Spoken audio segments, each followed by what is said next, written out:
Okay, we're gonna get started.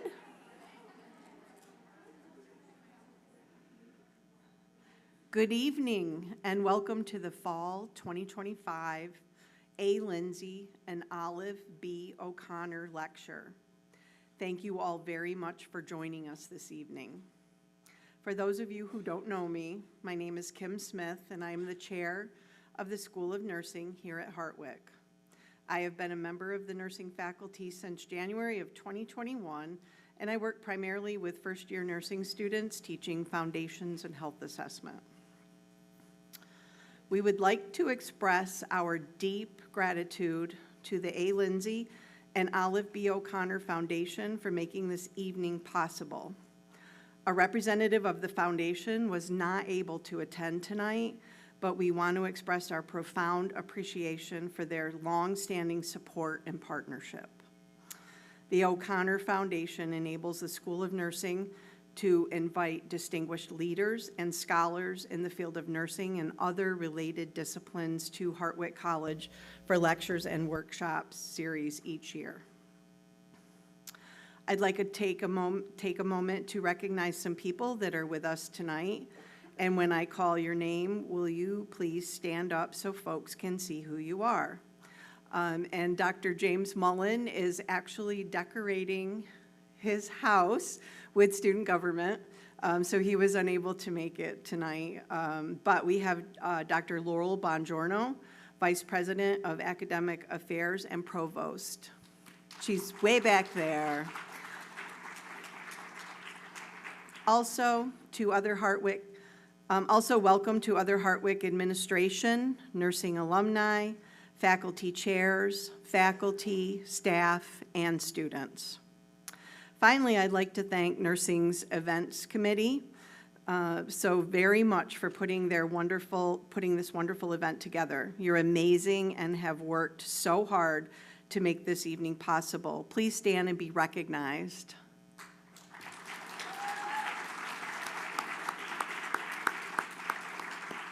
Thank you. And where is John Janetz? I didn't see him stand. Oh. So I would like to introduce Maya McCann, who is the chair of the Nursing Events Committee, who will be serving as our moderator this evening. Maya is the assistant chair of the School of Nursing and an assistant professor. With over 20 years of nursing experience, she has served as the hospital-based educator for 6 years and has worked at Hartwick for the last 4. She currently chairs both the Assessment and Evaluation Committee and the Events Committee. Maya is pursuing her doctorate in nursing education from the American College of Education with a dissertation on nursing faculty needs and training for student mental health, a basic qualitative study. She holds a master's in nursing education from SUNY Polytechnic Institute, a bachelor's in nursing from Utica University, a bachelor's in psychology from SUNY Institute of Technology, and an associate's degree in human services and nursing from Mohawk Valley Community College. She is an outstanding educator and colleague. Please join me in welcoming Professor Maya McCann.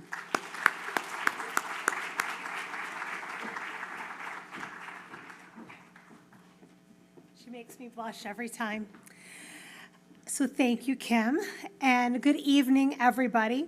Before I begin, I have a few other people that I want to thank. So first, I want to thank Jordan Klotz from the Hartwick College Student Nurses Association and Olivia MacArthur from Sigma Theta Tau. Thank you both for your dedication and your work this month.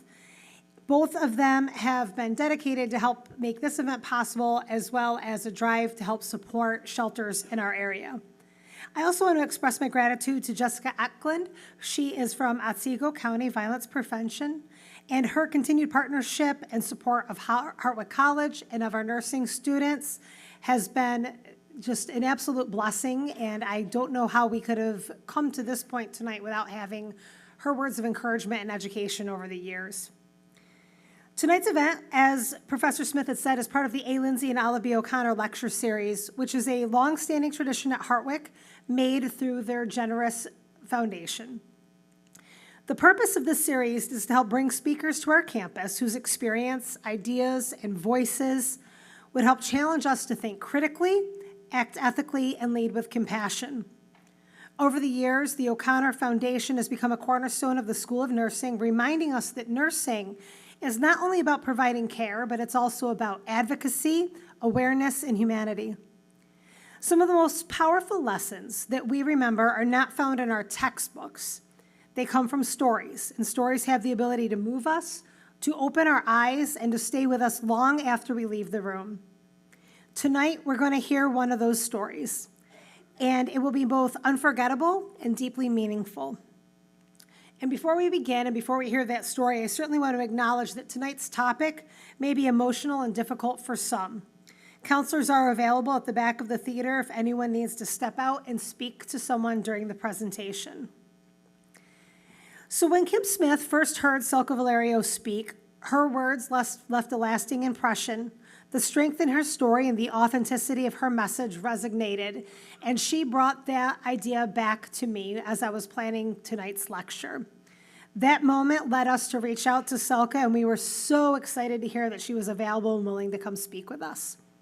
She is a survivor, a community organizer, an educator, an advocate, and her courage and determination have made her a leading voice in the fight against exploitation and injustice.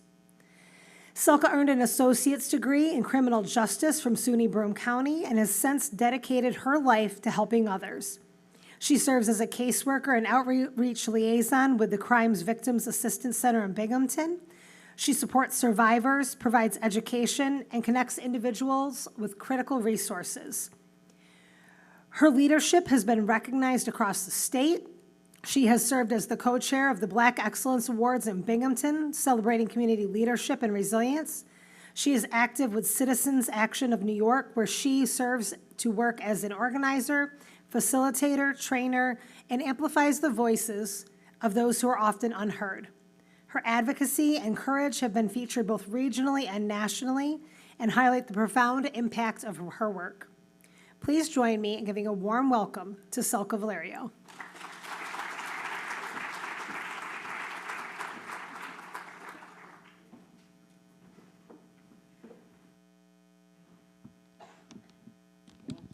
Good evening, everyone. How are you guys doing today? Hopefully you're well.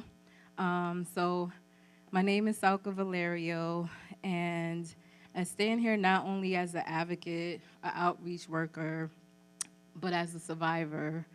My story could have ended in silence, but instead, I use my voice so that others can find theirs. Today, I want to share what exploitations look like and how it hides in plain sight, and how we can be the bridge from survival to healing. So we're gonna have a little mix of education stuff, some facts, and I'm also gonna share my story in between, so that way y'all can have like a full spectrum of what exploitation looks like, you know, what's the definition of human trafficking, and also hear my real life experience in the situation. So today we're gonna do some of these things, maybe not all, because we might not have time. So defining human trafficking. So when I first found out what the definition of human trafficking was, I was 24 years old, and I was taking my associate's degree at Broome Community College, and I was in a sociology class. And we were talking about different topics, and human trafficking came up. So when they said the definition and we were looking at it, I like froze and like just started bawling, because I never had a definition of what actually happened to me. And being a youth, I was like 14 years old in it. You don't really understand what's going on. And at the time, you think that it's like you're just in a bad situation. And that's pretty much it, but you don't really actually understand what's happening. So CSAC is a little different when it comes to youth. So it's a form of sexual child abuse. So most of my talk is going to be around the youth, because that's how old I was when I experienced human trafficking. And the way you deal with youth in human trafficking is a little different when adults are in it, because right away, it's pretty much child sexual abuse. If you are a mandated reporter, you must report instances of human trafficking in which the trafficker is either a parent or a caregiver, and this is the graph of how it all works. And this would be probably like if you're getting your field and you see a youth that's experiencing this, you will have to handle it a little different than you would if it's an adult experiencing human trafficking. And I also want to explain that human trafficking is not only when it comes to sexual, it can be labor as well. And so when a person engages in sexual or labor services for the benefit of someone else because of force, fraud, coercion, or when a person engaging in commercial sex is under the age of 18. So when they're under the age of 18, you only have to prove 2 of those things and not all 3. When they're an adult, all of those things need to happen in order to consider it as human trafficking. So I don't no longer work at Safe Harbor, but this is the information about Safe Harbor. Thank God for Safe Harbor because it did allow for youth who experience sexual trafficking to be looked as victims instead of criminal. At the time when I was being trafficked, Safe Harbor law did not exist at all. So the youth were still actually criminalized, sent to detention, or they were pretty much getting locked, going to juvie or the foster care system. So, and these are some of the services that were available. And in New York State, where it's highlighted purple, that's pretty much where all the Safe Harbors program are located. And Safe Harbor pretty much save lives. It allows you to feel like they're being seen, they're not being criminalized, and that they do have a voice and they have help. So when I entered into the trafficking world, I was 14 years old. At the time, I lived in Norfolk, Virginia. My parents were pretty middle class. We weren't struggling. My stepdad was in the Navy. My mom worked at a bank. We pretty much had our basic needs met, because some people would think, you know, that maybe you come from low income or maybe you don't have the resources that you need, but that really wasn't my case. Like, we had all the things we need. I wasn't neglected. Like, we lived in a middle class neighborhood, and I went to a well-to-do school. And I lived in the suburbs in Norfolk, Virginia. So, but the only thing was that I was in a very abusive household. So although we had all the things that we needed, abuse played a factor of how I ended up being trafficked. And even in my story and as a little kid, so my parents, they're actually migrants from Honduras. My mom came here when I wasn't born yet. She had me here. When I was born, at the age of 1, she sent me to live with my grandmother in Honduras so she can get herself together. I came back to the United States at 5 years old, and my first language is pretty much Spanish. So coming back to the States at 5 was really different. It was a whole different world, right? Growing up in a village, 3 years old, you could go outside, play in the sand, eat a mango from the ground, walk to your grandmother's house, and not really have to worry about a lot of things. Now, coming into Brooklyn, New York, to the concrete jungle, I can't just really go outside. I can't go pick a mango off a tree. Like, so it was a different world, and it was a little bit sad because I'm like, I miss the beach.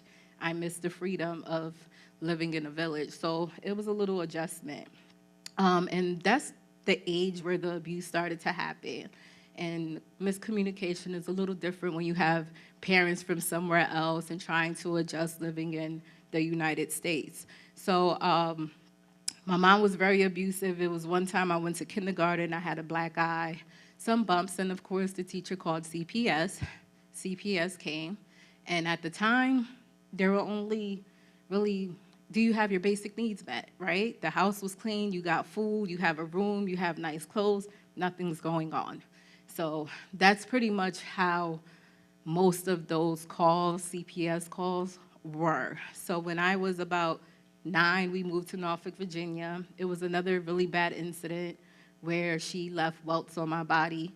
I went to school in July with turtlenecks, and the teacher's like, oh, that's inappropriate, like it's hot, what's going on? She kind of like read the red flags. She sent me to the nurse. They seen the welts, and they called CPS. CPS come, and same thing. Everything's clean, everything is good, you're fine, unless you disclose and say, hey, your mom is harming you, we can't really do anything about it. And at around 12 years old, who's gonna do that, right? Like, you're scared, you don't want your siblings to be separated, so you're not really gonna disclose. So going through all of this stuff, I started to like do self-harm. So now I feel like no one loves me, I don't want to be here anymore. So the first incident, I took like some Midol pills, and I had to be rushed to the hospital. But instead of being rushed to the hospital, my mom kind of like did her own thing. So because my stepfather was in the Navy, and a lot of time they have like suicide ideations sometimes when they're out at sea, some of them get depressed. So he kind of knew what to do. So they fed me milk to like get all the chemicals out my body, and I was okay, but then I went to school, passed out, they rushed me to the hospital. And from there, I had to go into something like CPEP, like a area where kids are trying to commit suicide, and they watch you for a little while. And that was the safest place I've been in a long time. I didn't want to leave. And they're like, why are you so happy? Like, most kids are like screaming to get out of here, and you're just chill. So yeah, so went there, had a little talk, and of course I never disclosed anything. So back to this with the statistics, 1.6 million children run away each year. 1 out of 10, 1 out of 3 runaways are lured by traffickers within 48 hours. 67% left the care of social service, that's like foster care, group homes. 90% of exploited youth have a history of child sexual abuse. 60% of child victims first recruited, exploited in sex trafficking are first recruited with peers. So with this being said too, like after all of that, now I'm 12, I did try to self-harm. That was a horrible experience. So I was like, I'll never do that again. So now I'm going into high school. And of course, in high school, boys like you and I like boys. So there were a lot of cuties around, and it was just it, right? And my mom did not like boys calling my house, so I used to get in trouble all the time, telling them to call me at 5 when she go to work, and then she'll find out, and it'd just be a whole thing. But it's a little different when you're with a parent that understand that this come with that age, high school age, right? Like this is not out the ordinary. But with her, she really didn't know how to navigate that. So abuse was what she knew. So with that, and as a older kid, I'm like, now I'm like, I don't want to be here anymore. Like, how do I not be here? So at first I would start running away to like my best friend's house, of course, right? That's like the first place you'll go to is your best friend's house or a cousin house or something. So, of course, she would find me, drag me, take me home, get in trouble again. And then the next time I attempted to run away was a little different. I had met this guy at my high school. He had already graduated, but he would still come around to like events, homecoming, things like that. And we started liking each other. And I would tell him like the things that I would go through at home, as far as my mom being abusive and things like that. So I was very comfortable with him. Then it was a time where my stepfather just said something really weird to me.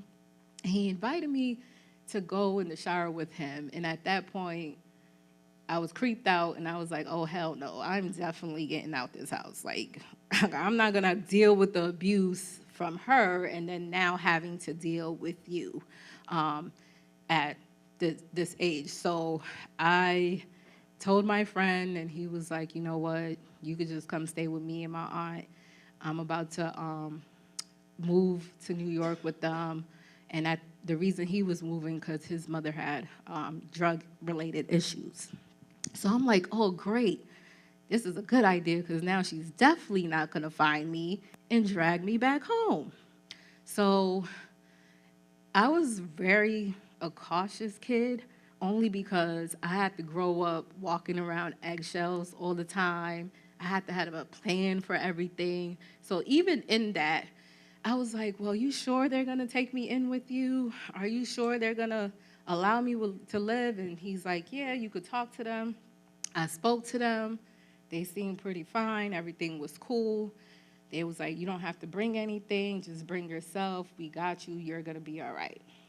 And I believed them, of course. I was like 14 years old. So they buy us a ticket to go to New York City. We go to the Greyhound bus station. And then he's like, hey, I can't come with you. I have some things I have to do, but my aunt and my uncle's going to meet you at the bus station. Just be here. They know the gate you're going to come off. Cool. Get on the bus. Get off at Port Authority. They're there waiting for me. Everything seems normal. We go to the house. Everything seemed normal. There were other people there.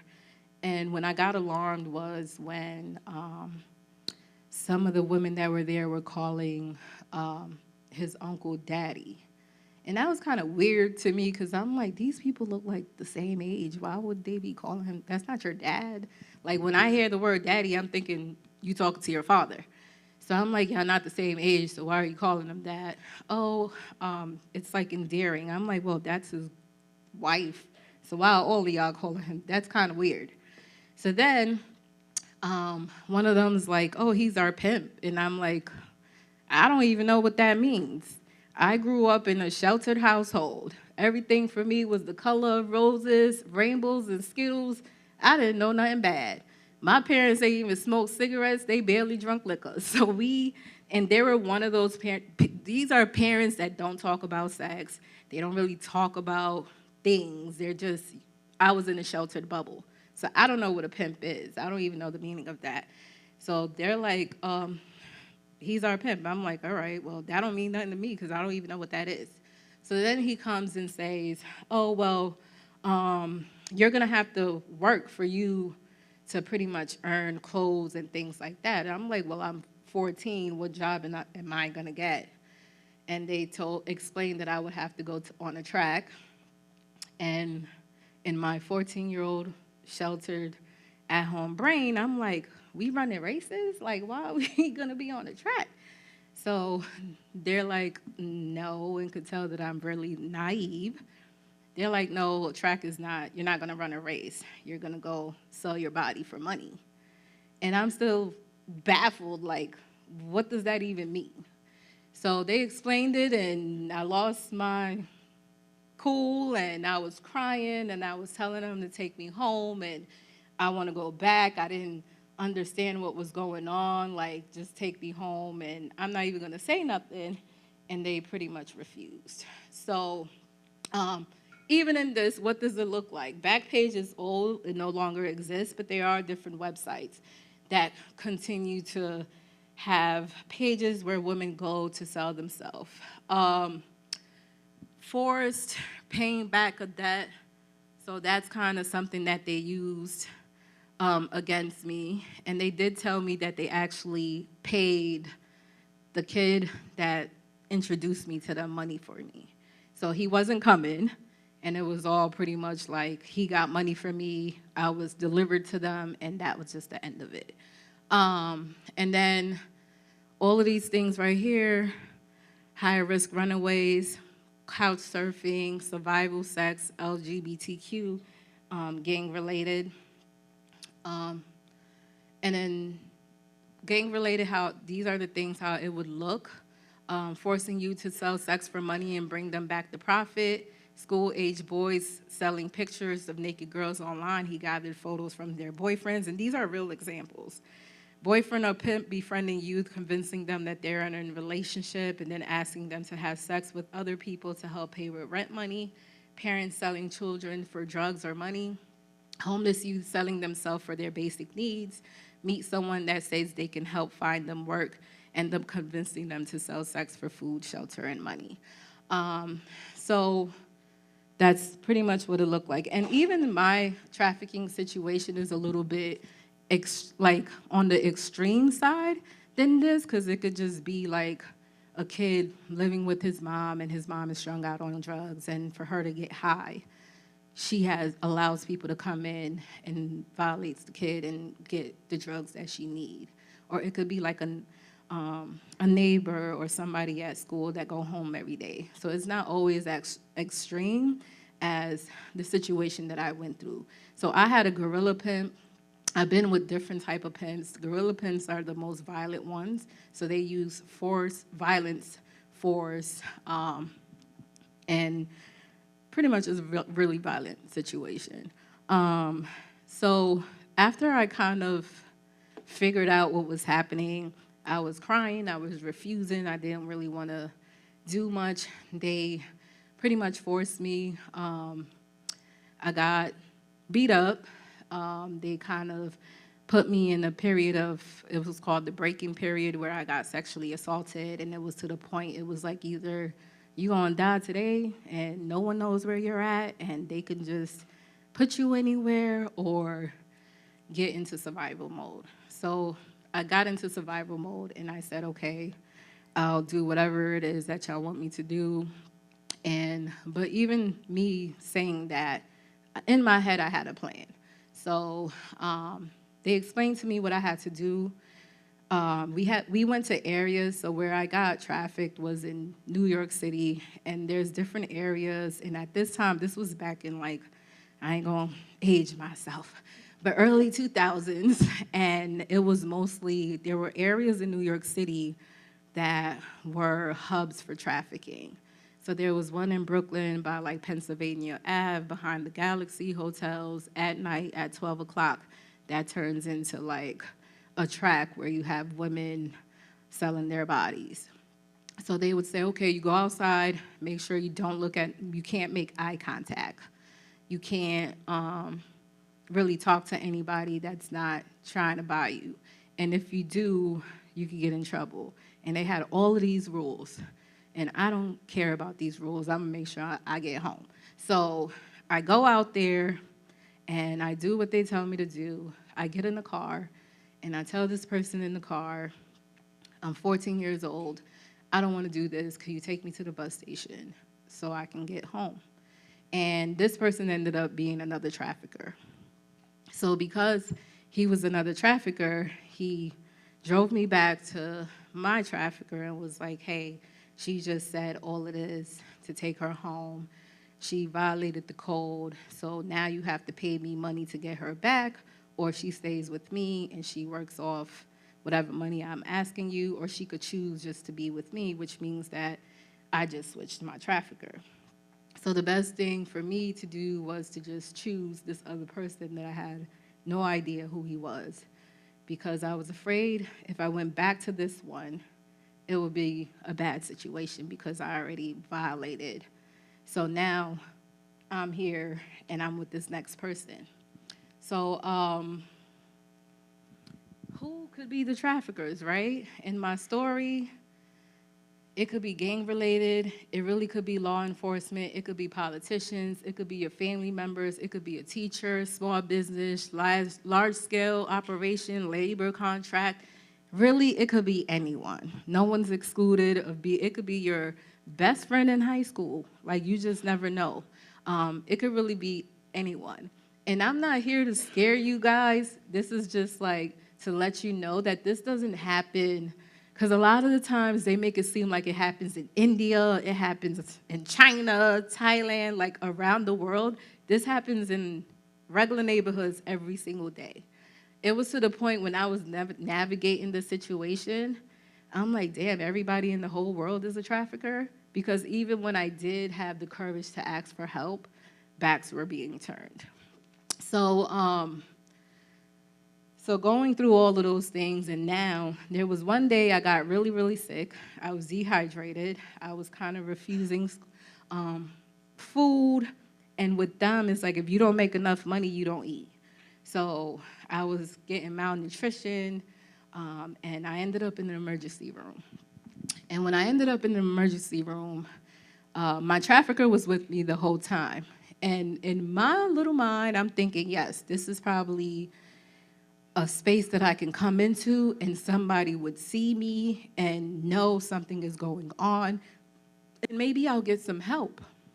So we went into the emergency room. He signed my name in. They called me back there. He came inside with me. The nurse came. She did her regular thing, spoke to me. I was pretty much really quiet. He spoke most of the time because, one, I didn't even know where I lived. Two, I didn't even know where I was at. Three, like, I just didn't even know anything at all, like what to say. I was just, and he was next to me, so I was just pretty much petrified. So everything she asked was either yes, no, or he would just interact with her and like just butt in when she had a question. And then he was like, oh, this is my niece. Her mother's not around. I'm taking care of her. And this is the situation. So not once did she ask if I wanted him to be in the room. Not once did she ask if I was okay, if I felt safe. And honestly, I wouldn't even know if I would have been able to be like yes or no at the time because he was just right there. And not once did she ever even pay a close enough attention to see, like, this is a grown-ass man, this is a little girl. The story just didn't even make sense when he was explaining it. When I was in the emergency room, I had on a wig, and a baby face is a baby face. And I would have questioned that. I had, like, long nails, inappropriate clothing, and not once did she, like, try to figure out, like, what's going on. And also, he was speaking for me. He didn't allow me to speak. He was, like, just being aggressive the whole time. So I was like, okay, I'm not in a safe space pretty much to ask for help. So I missed the opportunity. The nurse missed the opportunity. Everybody missed the opportunity to actually figure out what was really happening and paying attention. So who are the victim? Most of the times, youth who left the foster care system, runaways, LGBTQ youth, and usually girls from the age of 12 are first lured in. And I've met 12-year-old girls in the life. I also met a lot of youth that left foster care systems and things like that. I also met girls that were well-to-do as well. Like they were, fine, well off, but this guy was acting like they were their boyfriend and they were just so in love. And I met this girl, and I'll never forget her. And I used to call her Panther because she was really dark-skinned, beautiful girl, and she just reminded me of a Black Panther. She was very quiet, and she was deaf, too, so I would communicate with her over, like, writing, and we would, like, tear our notes up and things. So she lived with her grandmother. Her grandmother passed away, and she ended up in the foster care system. She was being molested in the foster care system, so she ran away and ended up with the trafficker. And that's how she ended up in the life. So some red flags. I explained some of the red flags to y'all, like how my appearance was and how I was at the emergency room. Sometimes pimps will even do branding tattoos. So these are how some of them look, and some of them will look like that. Barcodes. Now, and this was a little back in the day, but now they're doing it a little bit more sneaky, and they put them like in the bottom of the lip. And there'll be barcodes in the bottom of the lip, the back of your neck, sometimes on your ankles, sometimes it's a tattoo, sometimes it's a burn. And the reason why they brand their girls too, like if they run away or go to other pimps, like they'll know like who this person was with or who they belong to, or if they ended up missing or they were found somewhere. And these are other things, red flags when it comes to youth, multiple AWOLs, running away. And this doesn't necessarily mean that they're being trafficked, but just think that maybe they could be, right? Unexplained hotel keys. They're always at a hotel. They have like 3 different types of cell phones. Money all the time. They use the slang, daddy, the life, the game. They disclose serious sexual assault. They'll withdraw from statement. Like if they're at the hospital. I remember one time we brought a girl to the hospital. She had just what they call them dates. She had went on one, and she came back, and she was just like passing blood. And we ended up just like dropping her off at the hospital, like just dropping her off, like rolling her out the car, have a nice life. So I don't know what happened to her. I don't know if she survived, but hopefully she was able to get the help she needed when she went into that emergency room, and they figured it out. But then sometimes trafficking look like just a simple sexual assault. Depending on the person, you don't know if they're going to disclose that, but also just keep it in mind depending on what they say to you and what's going on. A lot of the times when I chose different, I never stayed with a trafficker too long, because if I did, I knew it was dangerous, because they either start implementing drugs or they start to know you a little too well to learn how to manipulate you. And I also had a fake name, because I knew my name is Salka, and my name is very unique. There's not a lot of people in the world with my name. So my name was Nicole. Once I started choosing different people, Nicole was a generic name. You could meet a Nicole anywhere. So that would be my fake name, and sometimes I had different made-up names depending on where I was at, who I was leaving from, and what would I do. I would try to like look different when I went to different boroughs. If I wore straight hair for a while here, I switched to curly. If my eyes was brown here, I'll buy contacts, and they'll be blue next time, to try to kind of like not be able to be identified by previous traffickers or girls that see me around with certain traffickers. And the other thing is, you couldn't trust anybody, so I couldn't really tell. These girls were not my friend. And I've learned that early, because some of them would lure other girls in. And the more people you had, it was easier for you to move around pretty much. So if there's just me, it's a little bit harder because I have to make all the money. They paid more attention to me. But if I chose a trafficker that had like 15 girls, it was kind of easy to be in the background. So it would be easier for me to like skip off, run away, go somewhere else. So God must have had his hand on me, because to come from a shelter world and just automatically have some type of street smarts when I was outside, it was just survival mode, and I just kicked into gear and figure out what to do. I paid attention to the women that were outside. I listened to their stories, who was violent, who was not, who had their girls in the streets, who had their girls in the club. And at one point, I decided that I wanted to be with a trafficker that had girls in the club and not in the street. The streets were very, very dangerous. You don't know who car you're getting into. There was one time I got in with a violent person, and luckily I had a weapon on me, and I pretty much was like, you're not going to do nothing to me. Oh, I'm going to stab you. It's going to be a problem. He kicked me out his car, and I was okay. But it was very scary. So I decided that the next time I'm going to pick a trafficker that have his girls in the club. So I learned of one, and I chose him.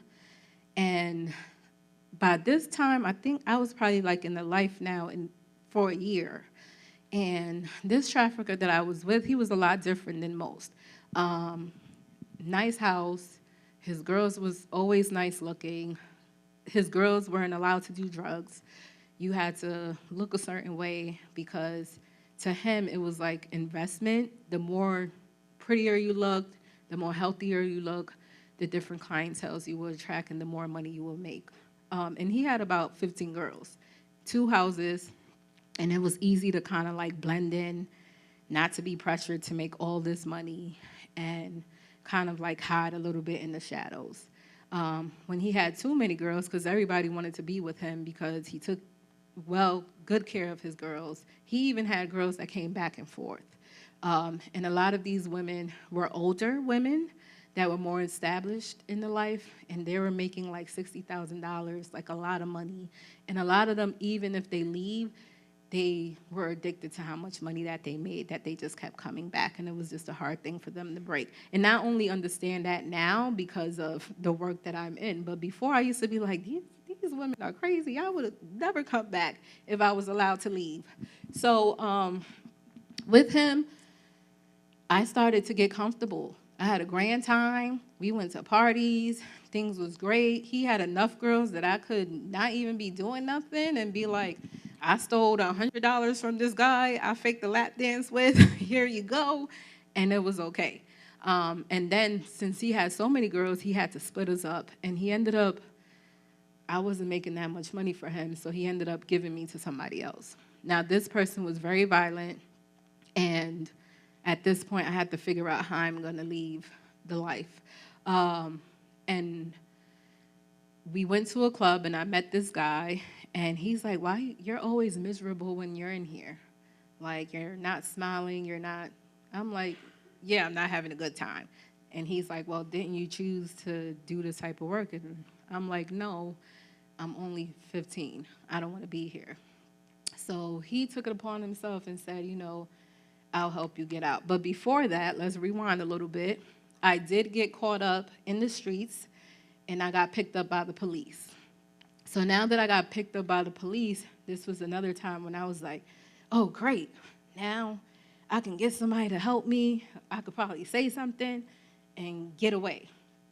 And they locked me up, and law enforcement treated us horrible. We were hoes, we were the B word, we were all types of names. They had no respect for us. I remember being in the cell, I was thirsty as hell. I'm like, can I get some water? They're like, in a minute. I'm screaming, can I get some water? And the hours go by, I still didn't get the water. When the officer finally gave me water, he put it like outside my cell for me to try to like reach it, to grab it. Then it was just like, I just give up on the water. I don't even care. So it wasn't a good time. They weren't sympathetic. They weren't none of that. So we had to go to court the next day. And when we went to court, the trafficker was in the courtroom waiting for some of us. And I had already got picked up twice. And every time I go, my name is Nicole. I'm 21 years old. There were times it was just like a trespass thing. We go in, we come out. So this time, since I was picked up twice, now I had to do like some type of community service. So I'm like, good. I get to do community service. Nobody's going to be there with me. I can ask for help. It was time for me to go to community service, and I'm like, are you going to take me to the community service thing? And he's like, no, don't worry about it. So apparently he paid whoever he paid to sign my name on the log to say that I did it, and that was the end of it. So I didn't even get a chance to, like, be by myself, go get help or anything. So I'm like, dang, everybody is into the police, the nurse, like everybody I run into is like a trafficker at this point. So fast forward, so I'm with this guy. I go to the club. He asks me what that I wanted to do. I tell him I want to leave. And at this point in it, I'm already deep in it. If I die at this point, but I'm going to die trying to get the hell out of here.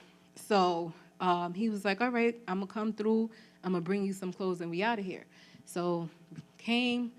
I was able to sneak out with him. Somebody saw me. They alerted my trafficker. He chased us. We got away from him, and now I'm with this guy. So he was probably like 19 years old. I'm 15. He still lived with his parents. So I would have to sneak in when his mom would go to work. Then while she was home, I would be outside just roaming around, chilling with his friends or whatever. One day, I heard him over the phone, and he was telling a girl, I guess he was dealing with, because she was trying to figure out, like, why are you always with this girl? Who is she? why she around. And he said to her, oh, this is somebody I'm trying to make money with. And when he said that, it piqued my ears. And I'm like, oh, hell no. He's trying to trick me, like he loved me and stuff like that, but he's actually trying to make me do the same thing I was doing. So I had a trick for him, though. I was in the streets longer than him, and he really didn't know what he was doing anyway. He was trying to be a first-time pimp. Like, oh, I got this girl, I'm going to try to do something, but I'm already smarter than you. And I've been around more advanced manipulators than you, so I could kind of work around you. So I said, oh, I got a trick for that. So I showed up at the house while the mom was there. I snuck into his bedroom window, and I went to the bathroom when the mom saw me. And she's like, well, what are you doing here? I was like, oh, I'm friends with your son, and I'm homeless, and he just let me sleep in his room. And she was like, well, you're not supposed to be here. And she was like, okay, well, you can't stay here, so we got to figure out where you're going to go. So I'm like, I don't have nowhere to go. I've been sleeping outside. So she takes me to the Covenant House, which is a youth shelter in Manhattan. And because I was 15 and I was a minor, when you go into this youth shelter, they have to bring you into the court to kind of figure out guardianship and all of those things. So it's funny because when I went to court, all of these other kids was there too, and they already been in the system, like around the system for so long. All of them was asking, oh, what you here for? What you doing? And they were like little lawyers. They were like, oh, don't worry, you only gonna get like 3 weeks in juvie. Oh, don't worry, they just gonna put you in a group home. You gonna go to foster care. And they had a lot of knowledge of what's happening. So they're like, well, why are you in here? I'm like, oh, I just came from the Covenant House. They're like, okay, they probably gonna put you in a group home or foster care or something. So we go to the court, and that's the option. Then they find out I don't have a caregiver in New York State. My mother is in Virginia, and I was put down as a runaway. So because I was a runaway, they called Virginia, and they were like, hey, we found, Salka. She's here in New York. Does she have guardianship here? No.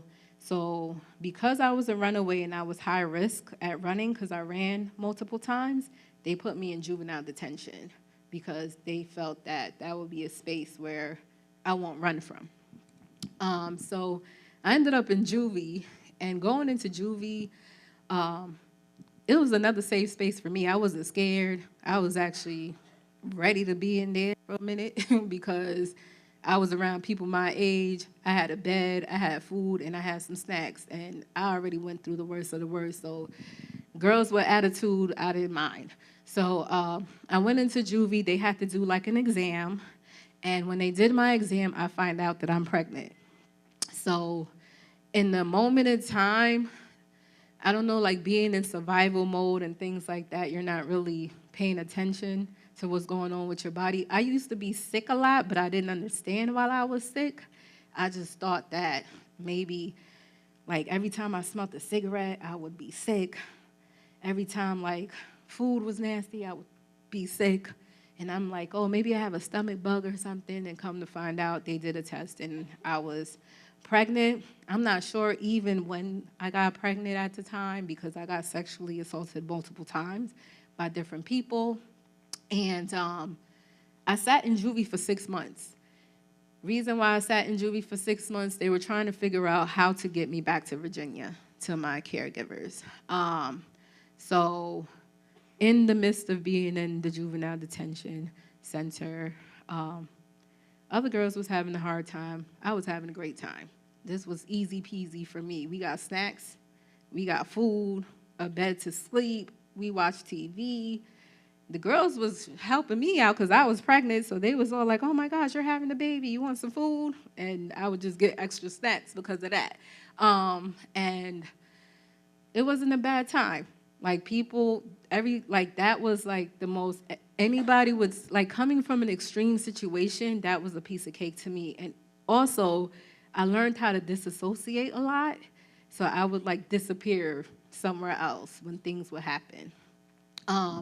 So now I'm getting out of juvenile detention. They finally figured out how they was gonna take me home.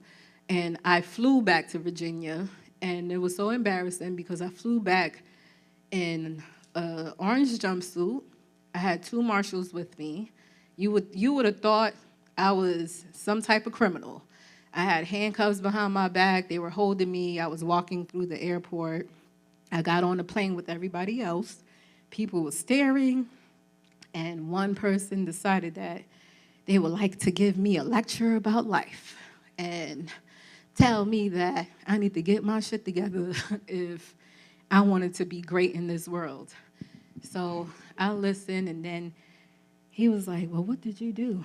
I said, oh, I killed 7 people in Virginia, and you gonna be next. Keep talking to me. So the marshal was like, stop talking. Don't talk to him. And I'm like, well, he's talking to me. He just gave me a whole lecture, and y'all didn't even say nothing. So he stopped talking to me after that. And then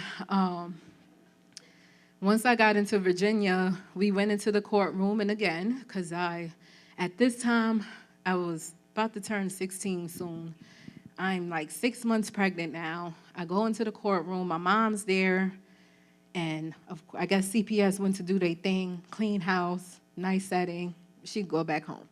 So I go back home with my mother, and now she sees I'm pregnant. She starts to cry. So in my mom's mind, she think I ran away with a boyfriend. Like, that's just the story she has in her head. I ran away with this boy, and now I came back pregnant, right? So that's just what she has in her head. She didn't ask me, like, where I was at, what was going on, nothing. And, of course, I wasn't even going to explain it to her because everything she would have had said about me would have been the truth in my mind. And I don't even know how to explain what happened to me either. So now I'm pregnant, and now I'm dealing with being a teenager, pregnant. Now going back to high school was really weird. I couldn't really relate to my peers anymore. A lot of things to me was childish. And in Virginia, they didn't really allow pregnant girls to be in the regular school. I guess it was a thing like, oh, she's a teen mom, yet it was taboo. So they put me in a separate school for pregnant girls. It was a 1-level school, but honestly, the food was great. Everything was better in that school anyways. And we got like little mechanic babies to teach us how to take care of babies, home ec, and then your regular studies. Every day water was breaking in the hallway. It was very interesting. Every day it was like, oh, if somebody had a baby, she had her baby. So it was all right. And then I ended up going till now back into the medical setting. So now I'm a pregnant teen, and I would hear some of the nurses talk about me. Oh, she's fast. She having a baby. And would just be talking crap, and I could hear her very well. And I wasn't really a teenager that was easy to deal with, especially coming from a traumatic situation. So I would call them B words and tell them I heard them. And you don't know what the hell I went through to even say anything about me. And that would be that. So they would be pissed every time I cursed them out. But every time I cursed them out, it was because they said something bad about me. When I had delivered the baby, I was screaming. It hurt. It was nothing fun. And they're like, stop screaming. You wasn't screaming when you was being fast. And these nurses and these doctors would say anything to you. And I think it was because since I'm a minor, they think that they can just say whatever they want. And they're not really, I'm not going to say nothing to them. So then I would curse them out. Then they would go complain to my mom. One time I had to go to the bathroom. They're like, you can't go to the bathroom because the baby might be delivered in the toilet or whatever it was. I unplugged all the things from the machine and dragged the wires into the bathroom, used the bathroom, and I wasn't fun to deal with. Had my baby, and even in having a child, I was very disconnected. I didn't have that mother bond. I didn't have any of that. And it was pretty much probably because of the trauma that I went through and being able to disassociate a lot. It was just something I automatically did. So my mom pretty much was the caregiver of my son. We'll get back to this later. But so she was the caregiver. And even this is relevant because even in the medical setting, some of the things that are associated, you have anxiety, PTSD, depression, headaches, suicidal ideation, unhealthy weight loss. I told you I showed up into the emergency room. I was a little underweight. I was dehydrated. Oral health problems, sexual transmitted diseases, unwanted pregnancy, right? I ended up pregnant. Vaginal pain, complications from unsafe abortions. There were times that some pimps would take you if they found out that you were pregnant. They would take you to a clinic, maybe, or somebody that would make a specialty to help you have a miscarriage. Pelvic pain, chronic pain, cigarette burns, concussions, fractures. That doesn't always mean they're being trafficked, but these are signs to look for. And then this picture right here just pretty much describe of how people, victims in this life look at the world. Is dark. It's like the underground. Honestly, if you watch Stranger Things, it's like the upside down world. Like you're not looking at, it's not normal. And we even had names for it. A square life, a square person is a person that lives a normal life. And that means you don't know nothing about the underground world. And when you're in the underground world, you're exposed to a lot of different things. You see politicians, you see lawyers, you see all of these people that should be regular in like a different light. Your life experience is definitely different. And when you look into the world, it's not the same. Like you don't operate, and I don't really know how to explain it really well, but you just don't walk into the world the same way when you're exposed to all of this. The way your brain function is really different. And honestly, I'm grateful and lucky to have like made it and still have everything intact, like not having any substance abuse and not being an angry person towards people, even if I felt like I had all the reasons to like hate everybody in the world. I just didn't think. I felt like if I allowed that to happen, it would make all the bad people win, pretty much. And I had to I had to prove people wrong. So I made it my mission to make sure that I healed. It didn't take 3 days. It didn't take 2 years. It was a journey, and it's still a journey when it comes to healing. So even after that, going back to my mom, having my baby, she still was abusive.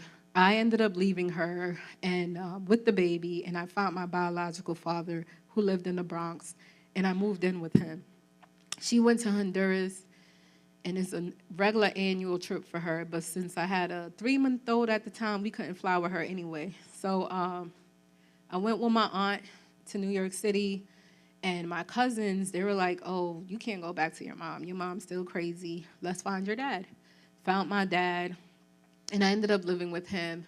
She did go above and beyond to get me back. She called the marshals, called the police. They came to the house in New York. They were like, where she's at. They're like, oh, she's with her dad. And they went back to her and said, we can't do nothing about that. You don't have sole custody of her. She's 16. She can live with whoever she wants. So that was the end of her. So I ended up with my father. And I know I gave my dad hell, because now he's actually dealing with me coming out of this traumatic situation. He stayed with the baby most of the time. I was outside in the streets living life. I attempted to go to school, but school was just not it for me. And I went sometimes. I can't even tell you. I only had 2 friends that I remember from that high school. I can't tell you who else was there. My dad ended up getting deported. My biological dad ended up getting deported to Honduras. And now me and the baby end up with no guardian. So I'm 17, about to age out the foster care system. So they wanted to put me in, but since I was turning 18, like the following weeks, they didn't think it was necessary. So instead, they put my son in the foster care system. And they were like, well, these are the things that you have to do to get him back. Get a job, get a place, and be stable. And I'm like, I just turned 18. I don't even have a job, and I don't have nowhere to live, and I got to go to the shelter. So I went to the Covenant House, and they take people up to 25. And I stayed at the Covenant House, and I was going back and forth to visit my son while he was in the foster care system. There were times that I couldn't make it because I just didn't have the money to get on the train. There were times I would jump the train to, like, get to him. And then I got caught, and then it was like, okay, I can't keep doing that. I expressed to the social worker, and I said, hey, I don't really have the money to come back and forth to see the baby all the time, to make these visits. Can y'all help me with some bus fare? And they were pretty much like, no, it's your responsibility to make it here. I guess to show that you're a good parent. So he was like, but if you can't do it, just sign this paper and it'll be fine. I signed the paper, and me not knowing how to navigate the system, I didn't know that I was actually signing up my parental rights away. And then when I was like, oh, I haven't been called for a visit in a while, so I called and been like, when can I come see my son? And they were like, you can't, because you signed your rights away, and you can't see him no more. So I, went into gear, what can I do? I called my cousin and hey, Isaiah's in the first foster care system. Can you please get him out for me? I messed up, and I signed the paper. I didn't even know what I was signing. So he intervened. He had a great job, and he was able to afford to have him. So he went to court and did the process, and then the Wicked Witch from the West, who was my mother, found out about this. So once she found out, she got in between the whole situation. And because she was the biological grandmother, they gave her custody of him. So now my plan that I thought that I would be able to get him when I got myself together went on fire, and now she takes him. He goes to Virginia. I'm not allowed to see him no more, and we lose connections. I did attempt to connect with her and be a part of her life. It was okay at first, and then she just started being weird again. And then I was like, in order for me to actually heal and be a healthy person, I have to put that on pause, and I have to continue on with what I need to do for myself. So in that, long story short, I navigated through some of the systems. I went to Job Corps, which is located upstate. In Job Corps, I got my GED, driver's license, culinary. I had my security trade. And in my mind, I wanted to be in law enforcement because I really wanted to know how the hell did people miss me this whole time? How was I this young being trafficked and no one seen me and no one cared? So, and to help kids that were being abused as well. So I was very passionate about that. And I was like, I'm going to go into law enforcement. So you don't have your college degree yet. So in Job Corps, security was the next best thing, I guess, right? So then I finished that early. And I was very smart. I really loved school, but I just didn't have the opportunity to go to be traditional student because I had a lot of trauma going on. But anyways, then I went to culinary school, and not because I really wanted to be a chef, is because they had the best food on the center. So they cooked, and their food was great. That was a cheat code to eat good food instead of the nasty food that they gave the rest of the student. And I really enjoyed cooking. So I got into it because I like food, and I was greedy, and that was the cheat code to get good food. But I was good at it. So after that, now I'm in there. The next step is to, where are you going to go next? I wanted to go to college. I asked my mom. They wanted something. She denied it. I ended up using my skills to manipulate somebody to end up in Binghamton. So it was a little boyfriend I had. Where you live at? Binghamton, the rent cheap. Okay, y'all got a bus system. All right, shelter if you kick me out, great. So I'm going to be able to navigate that, and here I am today. I know it took a little long, and we didn't get through all the slides, but I hope the story that I did tell you helped, and that if you ever come across somebody, that you pay closer attention to what's really going on and look beyond the surfaces. I entered a lot of different systems, the criminal justice system, the medical system, social work system, the court system, and not one person seeing what really was going on. Instead, I was deemed a runaway. I was put in juvenile detention homes. I was mistreated poorly when I was a pregnant teen, and nobody questioned what happened to me. I was rude. Some of my little social workers had a hard time. And I can even say a good story. I met one of my social workers. She was going to BU for her master's, and I was protesting something on campus, and she was like, Salka, that's you? And I was like, oh, shoot, Jessica, that's you? And we've been friends ever since, and she was just so happy to see me and say, yeah, you was a rude little girl, but you turned out pretty all right. So, yeah, so not everybody that experienced things are going to be glitter and gold and full of bowls, like especially people that had a traumatic experience. So I'll open it up to questions if you have questions for me around the medical sector or whatever. Okay. Yes, so I'm happy to say me and my son are reconnected. His name is Isaiah. He is 23 years old now. He's a welder. He does work with the military, and he travels around and makes good money, and he welds. Me and him had a conversation about our relationship, and we're back in contact, and it's been great. And I did, of course, as a mom, I did, tell him the truth and what it was, and he was very understanding. And him living with my mom, he was like, oh, okay, I understand why. So yeah, we have a great relationship now. Anyone else have a question? And I do have another kid. He's 17 years old, and he's a senior in high school, and he actually wants to be a travel nurse after he graduates. So yeah, and these kids are amazing. Like, the kids I made are actually amazing. And one of the reasons why, too, because I was very intentional about not putting trauma on my other son. Like, when I had him, I had to really ask for help from the social workers in the hospital, and I was like, I'm scared. I don't know if I could connect, because like I said, I'm one of those people that detach very easily, and I think that was just what helped me survive, was to be able to detach so quickly. So I needed help to reconnect and bonding, and they did give me services for that.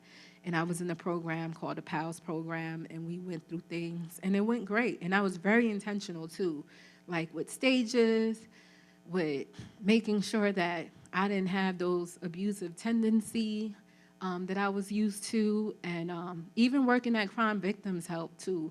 Me and my son had conversations very early on with what sexual abuse looked like, what consent is, talked about private parts. By the time he was 3, he knew what they was. He knew no one touched you here, no one did this. So I was very, very intentional when I was raising him. And even with discipline, if you don't want me to hurt your feelings, don't hurt mine. And that's just that. These are the boundaries that are in place, and this is what we do. If you do good, if you're crying for a toy at Walmart, I'm not going to get you a toy because you cried. But if you had a good day, I might get the toy, and just because you have a good day don't mean you get a toy every time. So establishing boundaries earlier on really helped, and also because I came from a really abusive household, I was just careful about certain things and very intentional. Any other questions? And there's one over here, too. That's close. Did you stay in law enforcement, or what's your end career path right now? So I did not stay. I did graduate because I was like, I'm not even going to waste these people money. So I went to the finish line, but I just realized that law enforcement really wasn't my thing. After just learning and being in it, I wanted to be a detective coming out, and they're like, oh no, you got to be a regular cop, and I ain't got time for that. So instead, I went into the victim service aspect of it, So working at Crime Victims just like was very much for me and being aware and learning how to be trauma informed and stuff. So what I do now for work, I work on social justice issue. I work with policy campaigns and to help put laws that make sense, elect people that make sense to change the world pretty much. So the issue that I'm heavy about is housing. Housing is a human right, and I advocate for tenant protections for people who are homeless, and I advocate for like education. Everyone deserves a decent education. So I'm in policy work, and I do campaigns and things like that. And even that's how Safe Harbor got passed, right? Like making sure that we go into Albany and say, hey, these are the things that y'all missing, and we need this to help people survive. So yeah, that's what I do now. Any other? Oh, there's a question right here in the front. If you have a question, if you have a question, raise your hand high so we can see. Having gone through all that you went through, especially at such a young age, how did you emotionally cope with that? So it was hard. I would say that. But I had a foundation in faith. So I am a Christian, and I think that was like the base and the foundation that kind of helped me with my emotional stuff and kind of like figuring it out. I don't really know how to explain it, but like I said, I was definitely extraordinary. And God really had his hands on me, because even in like going to church and like reading the Bible, there were stories that I could relate to and be like, oh, okay, I understand this. And that's pretty much what held me. And then later on, therapy, of course, and talking through it. And I was one of those people too. I didn't have a lot of close relationships with people because I was just scared of people. And when I say scared of people, not like Chucky scared. It was more from Rugrats, if y'all know that show. But it was more so like I can't rely on people because I don't know what their intentions are. And because I went through that, I had good discernment with people. And I didn't have many boyfriends. I didn't really have many close friends because I just didn't have time to connect with people like that. Everything I focused on was, how do I survive? How do I get to the next thing? And that was pretty much it. I hope that answered your question. Anyone else? Okay. Thank you for being here. Oh, thank you for your questions. And thank you for being in the field that you in. And I hope you guys graduate and become great nurses and look beyond the surface. Thank you guys for being here. Thank you, Salka, for sharing your story. I really hope that when you guys leave here, not tonight, but for the rest of your careers, this helps you to remember that your patients are people and not to get tied up in the task of being a nurse, and to remember to connect with your person on a human level, even the patients that are hard to love. I tell my students, not everybody's grandpa and handing out butterscotch candies. You're gonna have patients that are not nice, but it doesn't mean they don't have a story and they don't deserve your care. Have a great night. I will see you all Friday. All right, good. Sorry, I'm a little over. Sorry.